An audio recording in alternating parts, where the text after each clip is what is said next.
This is a Honda 400 1998, and it has an interesting problem. When I crank it over, you can see the spark plug sitting on the block. When I let go of the start button, it sparks.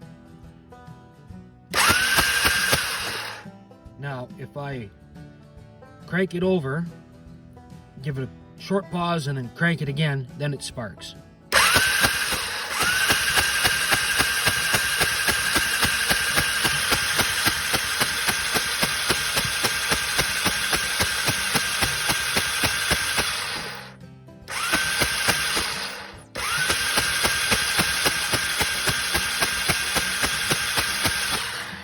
Isn't that interesting?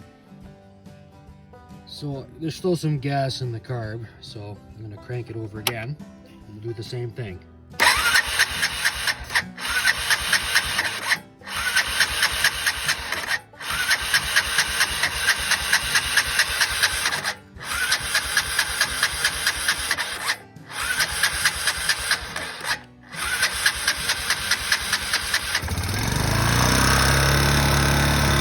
I would really like to know why it's doing that, so if you have an explanation, please leave it in the comments.